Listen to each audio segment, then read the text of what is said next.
നമസ്കാരം. ഇറാനിൽ വൻ അട്ടിമറി. മുജ്തബ ഖമേനിയെ തടവിലാക്കി. ഇറാന്റെ അധികാരം പിടിച്ചെടുത്ത സൈനിക ജനറലുകൾ. പശ്ചിമേഷ്യയിൽ ഇസ്രായേലും അമേരിക്കയുമായിട്ടുള്ള യുദ്ധം 2 മാസം പിന്നിടുമ്പോൾ ഇറാൻ ഭരണകൂടത്തിൽ വൻ അഴിച്ചുപണി നടക്കുന്നു. ഇറാനിൽ വലിയ അട്ടിമറി നടക്കുന്നു. അധികാരം പിടിച്ചെടുത്ത് സൈനിക ജനറലുകൾ മുന്നോട്ടു പോകുന്നു. മുജ്തബ ഖമേനിയെ തടവിലാക്കുന്നു.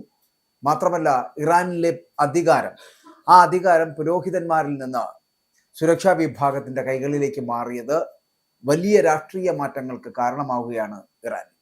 1979 ഇസ്ലാമിക വിപ്ലവത്തിന് ശേഷം ആദ്യമായിട്ട് രാജ്യത്തിന്റെ അധികാരം പുരോഹിതന്മാരിൽ നിന്ന് സൈനിക ജനറലുകളുടെ കൈകളിലേക്ക് മാറിയതായിട്ടാണ് റിപ്പോർട്ടുകൾ വരുന്നത്. പരമോന്നത നേതാവായിരുന്ന ആയത്തുള്ള അലി ഖമേനിയുടെ മരണത്തിന് പിന്നാലെ ഇസ്ലാമിക് റവല്യൂഷണറി ഗാർഡ് കോർപ്സിന്റെ രാജ്യത്തിന്റെ പൂർണ്ണ നിയന്ത്രണം അവർ ഏറ്റെടുക്കുകയായിരുന്നു. അലി ഖമേനിയുടെ പിൻഗാമിയായിട്ട് അധികാരമേറ്റ മകൻ മുജ്തബ ഖമേനി നിലവിൽ ഒരു റബ്ബർ സ്റ്റാമ്പ് മാത്രമാണ് എന്നുള്ളതാണ് ആന്തരിക വൃത്തങ്ങൾ നൽകുന്ന സൂചന. അതായത് തടവിൽ പാർപ്പിച്ചിരിക്കുന്നത് പോലുള്ള ഒരു ജന്മം. അതാണിപ്പോൾ മുജ്തബ ഖമേനി. യുദ്ധത്തിന്റെ ആദ്യ ദിനത്തിലുണ്ടായ ആക്രമണത്തിൽ ഗുരുതരമായിട്ട് പരിക്കേറ്റ മുജ്തബ ഖമേനി ഇതുവരെ പൊതുവേദിയിൽ പ്രത്യക്ഷപ്പെട്ടിട്ടില്ല. ഓഡിയോ ലിങ്കുകൾ വഴിയും സഹായികൾ വഴിയുമായിട്ടാണ് അദ്ദേഹം ആശയവിനിമയം നടത്തുന്നത് പോലും. ജനറലുകൾ എടുക്കുന്ന തീരുമാനങ്ങൾക്ക് നിയമസാധുത നൽകുക എന്നതിലപ്പുറം ഭരണത്തിൽ അദ്ദേഹത്തിന് സ്വാധീനമില്ലെന്ന് രാഷ്ട്രീയ നിരീക്ഷകർ വിലയിരുത്തുന്നു.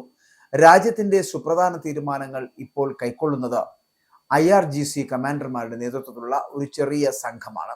വിദേശകാര്യമന്ത്രി അബ്ബാസ് അറാഖച്ചിയും സ്പീക്കർ മുഹമ്മദ് ഖാബർ ഖാലിബഫുമാണ് നയതന്ത്ര മുഖങ്ങളായിട്ട് രംഗത്തുള്ളത് എങ്കിലും തിരശ്ശീലയ്ക്ക് പിന്നിൽ കരുക്കൾ നിൽക്കുന്നത് IRGC കമാൻഡർ അഹമ്മദ് വാഹിദിയാണ് എന്നുള്ള റിപ്പോർട്ടുകളാണ് പുറത്തു വരുന്നത്. IRGC കമാൻഡർ അഹമ്മദ് വാഹിദി എന്നുള്ളത് ഇപ്പോൾ അവരുടെ പരമോന്നത നേതാവിനെ തട്ടിമാറ്റി മുകളിലേക്ക് എത്തപ്പെടുന്നു എന്ന് പറയാം. തങ്ങൾ ദുർബലരാണ് എന്ന തോന്നൽ വാഷിംഗ്ടൺ ഉണ്ടാകാതിരിക്കുവാൻ അതീവ ജാഗ്രതയാണ് സൈനിക നേതൃത്വം പുലർത്തുന്നത് പോലും. അതായത് സമാധാന ചർച്ചകൾക്ക് മധ്യസ്ഥത വഹിക്കുന്ന പാകിസ്ഥാൻ വൃത്തങ്ങൾ നൽകുന്ന വിവരമനുസരിച്ച് ഇറാന്റെ ഭാഗത്ത് നിന്നുള്ള പ്രതികരണങ്ങൾക്ക് വലിയ കാലതാമസം നേരിടുന്നുണ്ട് എന്നുള്ളതാണ്. ഒരു ചെറിയ മറുപടി നൽകാൻ പോലും 2-3 ദിവസമാണ് ഇറാൻ എടുക്കുന്നത്. വാഷിംഗ്ടൺ മുന്നോട്ട് വെക്കുന്ന വാഗ്ദാനങ്ങൾ അംഗീകരിക്കുവാൻ IRGC തയ്യാറാകാത്തതാണ് ചർച്ചകൾ നീണ്ടുപോകുവാൻ കാരണവും. ആണവ പ്രശ്നങ്ങൾ മാറ്റിവെച്ച് യുദ്ധം അവസാനിപ്പിക്കണമെന്ന് ഇറാൻ ആവശ്യപ്പെടുമ്പോൾ ആണവ വിഷയം ആദ്യം ചർച്ച ചെയ്യണമെന്ന കടുത്ത നിലപാടിലാണ് അമേരിക്ക. അമേരിക്കൻ പ്രസിഡന്റ് ഡൊണാൾഡ് ട്രംപിന്റെ സമ്മർദ്ദ തന്ത്രങ്ങൾക്ക് മുന്നിൽ മുട്ടുമടക്കില്ല എന്ന സന്ദേശമാണ് ഇറാൻ സൈനിക നേതൃത്വം നൽകുന്നത്. തിരഞ്ഞെടുപ്പ് സമ്മർദ്ദങ്ങൾക്കിടയിൽ നിൽക്കുന്ന ട്രംപിനും അയഞ്ഞ നിലപാട് സ്വീകരിക്കാൻ കഴിയില്ല.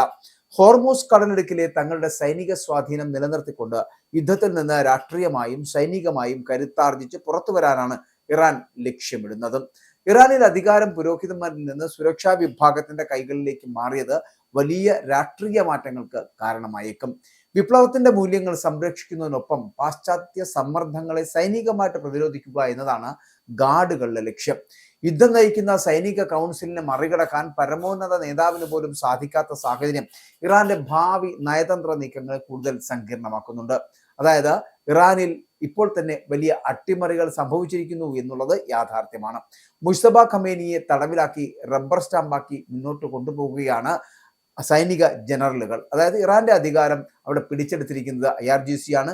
ഇറാന്റെ അധികാരം പിടിച്ചെടുത്തിരിക്കുന്ന സൈനിക ജനറലുകളാണ് ഇപ്പോൾ അവിടെ ഭരണം നടത്തുന്നത്. അപ്പോൾ ഒരു റബ്ബർ സ്റ്റാമ്പിനെ ഉപയോഗിച്ച് ഇസ്ലാമിക് റവല്യൂഷണറി ഗാർഡ് കോർപ്സ് എന്ന് പറയപ്പെടുന്ന IRGC ആണ് അവിടെ നിയന്ത്രണം ഏറ്റെടുത്തിരിക്കുന്നത്. ഇപ്പോൾ ഇവിടെ സാങ്കല്പികമായിട്ട് മാത്രം അലി ഖമേനിയുടെ സ്മരണ നിലനിർത്തുകയും ഒപ്പം തന്നെ മുജ്തബ ഖമേനിക്ക് അധികാരം നൽകിയെന്ന് പറയപ്പെടുകയും ചെയ്യുമ്പോൾ പുരോഹിത വർഗത്തെ അവിടുന്ന് നിഷ്കാസനം ചെയ്തിരിക്കുന്നു. പകരം അവിടുത്തെ ഇറാന്റെ പൂർണ്ണ അധികാരം ഇപ്പോൾ ഏറ്റെടുത്തിരിക്കുന്നത് IRGC ആണ്. സൈനിക മേധാവികളാണ്, സൈനിക ജനറലുകളാണ്.